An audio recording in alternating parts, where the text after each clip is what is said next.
Hi, welcome back. So this will be the lecture on Angela Davis's Lectures on Liberation, number 2. Picking up. The contradiction in the slaveholder's life between his commitment to the ideal of universal human equality and his holding of slaves resolved itself, we saw, in his taking the slave not to actually be a human. This dynamic plays itself out on the level not only of a philosophical commitment to human equality, but on the level of Christianity as well. And that's the focus of Angela's second lecture. So for the slave, Christianity played at least 4 possible roles. First, slaves were only taught those passages in Scripture, scriptural passages, which would indoctrinate them to be good slaves. All the parts that might lead them to question the institute of slavery, including the fact that God delivered the Jews from slavery, were left out. In this sense, it was an instrument of oppression. Second, it had the potential to function as a kind of solve, though, to make an unbearable situation bearable by, in a manner reminiscent once more of the Socrates of the Phaedo, to demote earthly bodily existence, life with all of its suffering, to an almost ontologically insignificant status, while raising the eternity of the immortal soul to a status of all that really matters. Yes, I'm suffering now, but what does that matter in light of my my ultimate immortality in comparison to eternity because of my immortal soul? Because of his education, though, Christianity functions in a third way for Douglass, who, having learned how to read, got to read the whole book, and so learned not only, for example, of God's delivering the slaves from Egypt, but of the deliberate censoring of the Bible by the slave masters.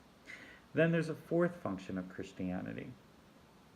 The first 3 functions were for the slave. The fourth is for the slave master. Christianity offers a challenge to its practice, preaching, as it does, universal love. How, after all, can one exactly love one's neighbor and enslave him? In the case of Master Ould, the contradiction between the ideals of love and equality on the one hand and the reality of slavery on the other is not resolved with the denigration of the slave to a subhuman status, but rather with an increased cruelty on the part of the master. A strange, to me still kind of mysterious dynamic unfolds, wherein the more religious he becomes, the more cruel he becomes. And the more cruel he becomes, the more religious he becomes. One of the questions I'd like you to take up is this. Why do you think that is? I'm really struggling with it. I'm not sure I have a tight theory about it. All right, so now let's move on to the analysis of the slave breaker. For Davis, the slave breaker plays an interesting role in the slavery system. Remember that the divide between the human and the subhuman is essential to the ideological foundations of the institution of slavery. A society founded on the principle that all humans are equal can only tolerate slavery if slaves aren't actually human. This divide between the human and the non-human will return when we discuss ecofeminism and was already prefigured in Socrates' divide between the mind, which is the realm of the truly human, and the body, the merely natural part of us, the part that's really subhuman. The slave breaker exists precisely at the divide. His job is literally to create the divide, to take a slave who somehow refuses his subhuman role and insists on his freedom, his humanity, by refusing orders and attempting to escape. And the slaveholder tries to push him over to the other side, to force all elements of humanity, of dignity, out of him. So while we've been looking at various ways in which the subhuman is excluded or the less than human is excluded from when Socrates sends the women out of the jail cell, when Descartes kicks everybody else out of his world. In this case, it's the human that's being kicked out in the name of trying to make the slave live up to the idea that he's less than human. If it's the case that Slavery as an institution can only exist if there's this belief or this experience that the slave is subhuman and so it's okay what they're doing. Then any traces within the slave of humanity need to be broken, need to be wrecked somehow. So here you have the exclusionary practice, not getting rid of the subhuman, but rather getting rid of the human that's in the subhuman, or rather than getting rid of the supposedly subhuman elements in humanity, it's getting rid of the human elements in what's supposed to be subhuman reality. His task, she writes, is to mutilate the humanity of the slave. What we're witnessing with Douglass is the failure of the slave breaker, and so the failure of the hierarchical dualism, the divide that slavery rests on. Douglass wouldn't be broken, and ultimately he escapes. Note, though, that in a sense, the fact that the slave breaker even exists is proof of the lie at the heart of slavery. I mean, if slaves were truly subhuman, why would it be necessary to beat their humanity out of them? The slave breaker becomes himself what must be excluded from the system of slavery, which includes both its material reality, its chains and whips and slave ships, as well as the mental, ideological gymnastics its proponents have to engage in. He himself, the slave breaker himself, becomes the subhuman, the incarnation of the truth that if there was subhumanity, brute nature, the uncivilized, to be found in the system of slavery, it was in the form of the white slaveholders, not that of the black slaves.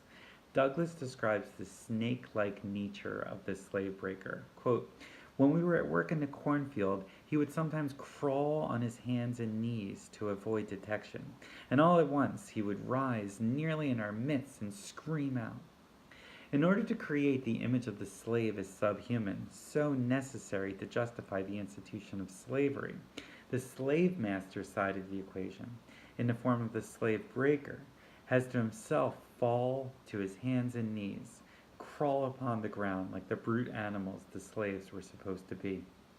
This role reversal, of course, will repeat itself, according to our analysis above, in the nonviolent civil rights and anti-colonial movements of the 20th century, wherein the image of the black American or the colonial subject is subhuman, and that of the white American or colonizing subject as fully human is reversed, and those who are supposed to be truly human are revealed as subhuman, those supposed to be subhuman revealed to be truly human. The genius of a Martin Luther King Jr. or a Gandhi was to make this reversal clear and visible to the larger public, for whom the image of the subhuman black or colonized citizen functions to legitimize systems of oppression. But for the oppressed, that reversal was already clear. The oppressed understands the reality of the oppressor better than the oppressor understands himself. The self-consciousness of the oppressor exists in the mind of the oppressed. In the very gesture by which the oppressor justifies his oppression, by reducing the oppressed to the status of subhumanity, he himself becomes degraded to that very status. Pre-civilized barbarism is created and exists in fact, it exists as the person who oppresses other people in the name of their supposed pre-civilized barbarism. It's this dialectical fact that is clear to the oppressed, but hidden from the oppressor. Alongside the myth that the master is the one who's truly human and the slave the one who's subhuman, there exists the myth that the master is independent and the slave is dependent. Again, it's the reverse that comes to be seen to be true. The master is wholly dependent on the slave, if only in the sense that it's the slave that provides him his wealth and sustenance. Indeed, just as Socrates sought freedom in the form of freedom from the body, first in the practice of philosophy and in the end in death itself, so does the master seek freedom, and the freedom from the body in the form of freedom from having to engage in all the acts one has to engage in order to support the body, from acquiring sufficient food, to preparing and serving the food, to acquiring sufficient financial security, to attending to all of the body's demands. Quote, if the slave were not there to till the land, to build his estates, to serve him his meals, the master would not be free from the necessities of life. If he had to do all the things that the slave does for him, he would be just as much in a state of bondage as the slave. End quote. The master sees himself as in a situation of scarcity, faced with the choice either to be himself enslaved to his body or to have the slave be the slave of his body.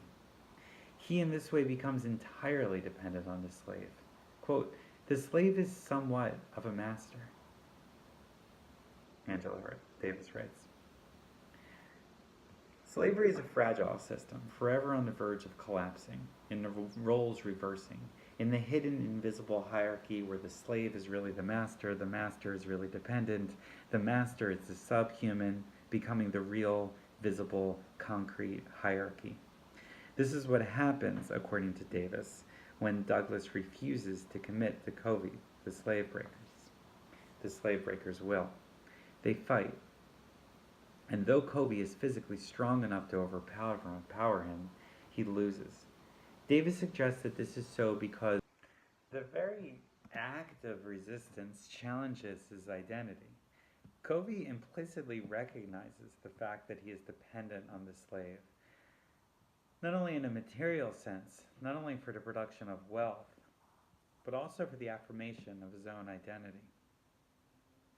All right, so there's a lot more to be said about these lectures and Douglass's slave narrative, but I think we'll leave it there for now, and we'll pick this up next time with a more contemporary text by Angela Davis, Are Prisons Obsolete?